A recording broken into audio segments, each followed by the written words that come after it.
علاقے ہیں ان میں کاروائی کرنا تکنیکی طور پر کتنا مشکل ہوتا ہے؟ کیا موجودہ جو فضائی پلیٹ فارمز ہیں اس میں لمیٹڈ پریسیجن سٹرائکس کے ساتھ ساتھ اگر میں کہوں کہ سسٹینڈ آپریشنل پریشر برقرار رکھنے کی صلاحیت بھی پاکستان ایئر فورس کے پاس ہے؟ تو غلط تو نہیں ہوگا؟ جی نہیں، بالکل آپ صحیح کہہ رہے ہیں. دیکھیں جس طرح میں نے آپ کو کہا کہ پاکستان ایئر فورس ایک بڑی پروفیشنل ایئر فورس ہے، اور یہ جو اس طرح کے آپریشنز ہوتے ہیں ابھی ہمارا over a period of time بہت زیادہ ایکسپیرینس ہو گیا ہوا ہے کاؤنٹر ٹیررزم آپریشنز کو سپورٹ کرنے کے لیے. اس کے لیے جس طرح میں نے آپ سے کہا کہ ایک پہلے پوری پکچر ہوتی ہے، اور وہ پوری پکچر جو ہے وہ آپ کو ساری آپ کی ریکانسنس اور سرویلنس کی جو آپ کی کیپیبلٹیز ہوتی ہیں وہ دیتے ہیں. پھر آپ کانسٹنٹ مانیٹرنگ کرتے ہیں اور پھر اس کے اندر ایک ایڈڈ ایڈوانٹیج ہو جاتا ہے اگر آپ کی کوئی گراؤنڈ بیسڈ آپ کی انفارمیشن ہے تو وہ بھی آپ کو جو ہے وہ فردر جو ہے بوسٹ اپ کر دیتی ہے اور بیف اپ کرتی ہے آپ کے آپریشن پلاننگ کو. تو آپ اپنا سارا پلان جو ہے وہ ساری ان انپٹس کے اوپر بیس کر کے کرتے ہیں. باقی رہے گی جی بات پریسیشن اٹیکس کی، تو پاکستان ایئر فورس کے اندر تو ابھی ہمارے موسٹ آف دی ویپنز آپ پریسیشن گائیڈڈ ویپنز، اور اس کے اندر جو ہے وہ بالکل پن پوائنٹ ایکوریسی کے ساتھ جو ہے وہ ہم اپنا ہدف اچیو کرتے ہیں. اور آپ دیکھیں کہ پاسٹ کے اندر بھی جتنے ہم نے آپریشنز کیے اس کے اندر یہ we have been able to achieve very high rate of success. اور اس میں بھی جو ابھی جو آپریشن ہوا ہے یہ بھی ساتوں ٹارگٹس جو ہیں they have been taken out completely. اور اس کے اوپر جو ہے آپ دیکھ لیں کہ جس طرح کی میسو اٹیک ہوا ہے 7 جگہوں کے اوپر، جو ابھی فگرز آ رہی ہیں وہ 17 is not a very big number as far as you know damage is concern. تو ڈیمیج کے حساب سے یہ 17 اگر ہیں تو اس کا مطلب ہے کہ کولیٹرل نہیں ہوگا اس میں. بالکل ایسے ہی ہے. اگر میں بات کروں 11 جہاز ایئر کرافٹ شاٹ ڈاؤن کی، اب تو پوری دنیا بات کر رہی ہے، ایون نریندر مودی بھی اس کی بات کر رہے ہیں. اس کو پاکستان ایئر فورس کا جو پہلے دن سٹانس تھا آج بھی وہی سٹانس ہے چیزیں، اور اس کے بعد ڈونلڈ ٹرمپ نے تو خیر بار ہی دفعہ اس کو انڈورس بھی کیا. یہ سچویشن کیسے اس وقت پاکستان ایئر فورس دیکھ رہی ہے، اور along with it جو نئی ڈیلز ہو رہی ہیں پاکستان ایئر فورس جیٹس کو بائی کرنے کی، وہ بھی تھوڑی سی ہمیں اگر آپ بتائیں تو.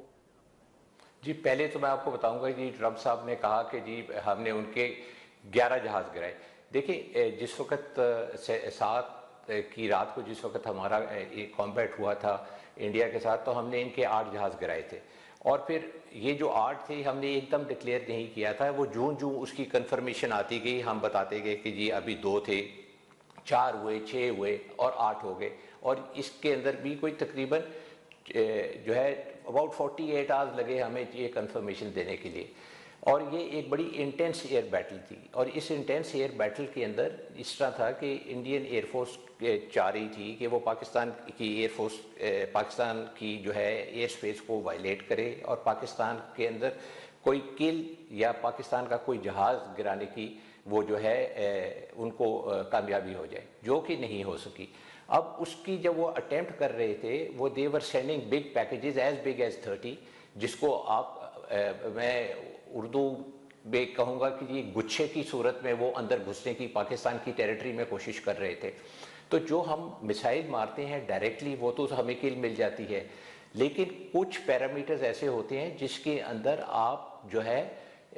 ٹارگٹ تو ہوتا ہے آپ کے پاس اور اس کو شوٹ ڈاؤن کرنے کی کیپیبلٹی بھی ہوتی ہے، رینج میں بھی ہوتا ہے، پر اس طرح نہیں وہ ہوتا ان پیرامیٹرز کے اندر کہ جو آپ کہہ سکیں کہ جی اس کی کنفرمیشن آپ کے پاس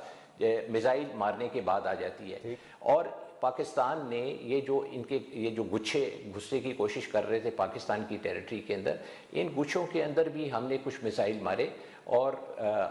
یہ جو ہم نے میزائل مارے تقریباً یہ 10 سے 15 تھے جو اس طرح کے گچھوں کے اندر ہم نے مارے. اور ہو سکتا ہے کہ ان جہازوں کو کوئی کامیابی ہوئی ہو، کیونکہ ہوتا یہ ہے کہ اگر آپ کے پاس 100% ٹریکنگ سلوشن نہیں ہوتا تو اس میں یہ ہوتا ہے کہ جہاز جب اس طرح کی گچھے کی قسم کی صورت میں جہاز کے قریب سے گزرتا ہے تو ایک فیوز ہوتا ہے میسائل کے اندر، اس کو پراکسیمیٹی فیوز کہتے ہیں. وہ فیوز جو ہے وہ جہاز کو سینس کر کے پھٹ جاتا ہے، اس سے جہاز کو نقصان ہو جاتا ہے. اس میں ایٹ ٹائمز یہ ہوتا ہے کہ جہاز گر بھی سکتا ہے اور جہاز جو ہے وہ ڈیمیج بھی ہو جاتا ہے. تو as the passage of time has taken place تو آپ دیکھیں کہ ان کے جو ایئر چیف تھے جن کو چاہیے تھا کہ بتاتے کہ ان کے کتنے جہاز یا کتنے ان کے ڈیمیجز ہوئے ہیں، گرے ہیں اور ڈیمیج ہوئے ہیں، وہ انہوں نے he left it in a very clever manner کہ جی آپ خود ہی ڈیسائیڈ کر لیں کہ آپ نے کتنے جہاز گرائے ہیں، ہم نہیں بتائیں گے کہ ہمارے کتنے جہاز گرے ہیں۔ اس سے یہ بالکل یہ اس سے عیاں ہوتی ہے یہ بات کہ ان کے جو ہم نے 8 گرائے اس کے علاوہ بھی ہوں گے۔ اور پھر مسٹر ٹرمپ جو ہیں وہ ان کے پاس CIA ہے، انٹیلیجنس انفارمیشن ہے، ان لوگوں کو یہ جو جس طرح میں نے آپ کو کہا کہ کچھ اپرچونٹیز ہوتی ہیں جہاں پہ جہاز کو ڈیمیج کر دیتے ہیں یا جہاز گر جاتا ہے، تو مے بی ان کو ایسی کوئی انفارمیشن ملی ہوئی ہو اور وہ کنفرمیشن ہو، اور یہ والی جو چیزیں ہیں یہ وقت کے ساتھ ساتھ پتہ چلتی ہیں، اور میرا خیال ہے جو وقت گزر رہا ہے نمبر بڑھتے جا رہے ہیں۔ آپ دیکھیں لاسٹ ٹائم مسٹر ٹرمپ نے 10 جہاز کہے تھے، اب انہوں نے 11 کر دیے، تو جی تو اس کا مطلب ہے کہ دس is based on some in put which he is getting. باقی اب آ جائیں جی آپ کے جو دوسرا سوال تھا کہ پاکستان ایئر فورس جو ہے وہ JF-17 جو ہے اس کو بیچ رہی ہے، جی بالکل۔ ایک چیز یاد رکھیں کہ پاکستان نے یہ ایک بہت زبردست کام کیا جو JF-17 جہاز بنایا، اور نہ کہ اس نے ہماری اپنی ریکوائرمنٹ جس کے لیے بیسکلی وہ بنایا گیا تھا وہ پوری کی، بلکہ اب جب یہ مئی کی وار ہوئی اس کے بعد جو ہے اس کا جو ریکوائرمنٹ ہے یا اس کی جو ڈیمانڈ ہے وہ ورلڈ ایویشن مارکیٹ میں بڑھ گئی، اور we have become a player in the aviation market today. دیکھیں جب ایک جہاز کوئی خریدنے کو جاتا ہے تو اس کے اندر جہاز کی بیسک کیپیبلٹی ہونی چاہیے کہ اس کے اندر اچھی ایئر ٹو ایئر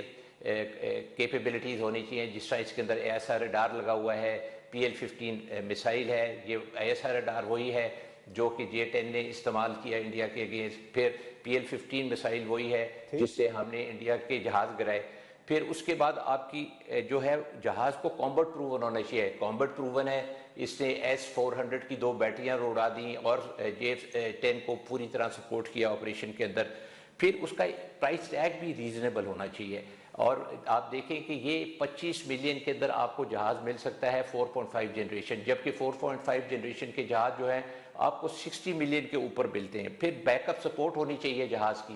پھر آپ کے پاس ٹریننگ کی کیپیبلٹی ہونی چاہیے کہ جب آپ جہاز دیں تو وہ والی ایئر فورس جو آپ سے جہاز خریدے اس کی ٹرانزیشن جو ہے وہ سموتھ ہو جائے۔ تو یہ ساری کیپیبلٹیز ہیں آپ کی JF-17 کے اندر، اور آپ اس وقت جو ہے ہمارے MOUs بھی کچھ سائن ہوئے ہوئے ہیں اور کچھ نیگوسیشن بھی چل رہی ہیں، تو میرا خیال ہے کوئی 6 سے 7 ملک تو اس وقت انگیج ہیں پاکستان کے ساتھ اس کیپیبلٹی کو لینے کے لیے۔ تو میرا تو خیال ہے کہ یہ ایک بہت بڑی کاوش ہے جو ہماری لیڈرشپ کی ہے، اور میرا خیال ہے کہ اس کے اندر بہت کریڈٹ جاتا ہے ہمارے ایئر چیف کو، آرمی چیف کو، انہوں نے بہت زیادہ اپنے اس پروڈکٹ کو پروموٹ کیا۔ اور دوسرا یہ ہے کہ کچھ اور بھی اچھی خوشخبریاں JF-17 کو لیتے ہوئے آئیں گی انشاءاللہ۔ بالکل ٹھیک ہے۔ آصف صاحب لاسٹ طرح مجھے پلیز بتائیے کہ اگر ونس اگین اگر میں افغانستان کی بات کروں، اگر کسی قسم کا رد عمل سامنے آتا ہے، چاہے وہ غیر رسمی عناصر کے ذریعے سے ہو یا پراکسی نیٹ ورک کے ذریعے سے ہو، تو پاکستان کی فضائی اور دفاعی ڈاکٹرین فوری اسکلیشن کو مینیج کرنے کے لیے کس حد تک اس وقت تیار ہے؟ شارٹلی بتائیے گا جی۔ دیکھیں جی پاکستان کی جس طرح جو ایئر ڈاکٹرین ہے اس کے اندر تو یہ کاؤنٹر ٹیرر آپریشن کو ہینڈل کرنے کی پوری کیپیبلٹی ہے، اور اگر کوئی ایسا ریئیکشن آتا بھی ہے تو اس کو ہم بڑی خوش اسلوبی سے ہینڈل کر سکتے ہیں۔ اور دوسرا آپ کی جو نیشنل کاؤنٹر ٹیررزم کی جو پالیسی ہے وہ بھی بڑی کامیاب ہے۔ آپ دیکھیں کہ پچھلے دنوں میں جو ہم پہ جو 10-12 جگہ کے اوپر اٹیک کیا گیا اس کو ریپلس کیا گیا، اور یہ والے بھی جو اٹیکس ہونے کی جو کرنے کی کوشش کر رہے ہیں، اس کو جتنی بھی اچھی صلاحیت سے ہم اس کو ریپلس کر رہے ہیں اور کاؤنٹر کرنے کی کوشش کر رہے ہیں، میرا خیال ہے کہ Pakistan has wherewithal to handle all these threats which are being posed through the terror network۔ اور دیکھ لیں جی بیسکلی تو یہی ہے کہ انڈیا از behind it، اس کے اندر تو کوئی شک کی بات نہیں ہے، اور اس کے اندر یہ ہے کہ آپ جتنے بھی اٹیکس ہو رہے ہیں پاکستان میں ان ساروں کے تانے بانے جو ہیں وہ جا کے افغانستان پہ ملتے ہیں، اور افغانستان سے پھر وہ انڈیا کے ساتھ جا کے ان کا ہے۔ ایئر مارشل عاصم سلیمان صاحب، تھینک یو ویری مچ جی، بہت شکریہ آپ کے ٹائم دینے کا۔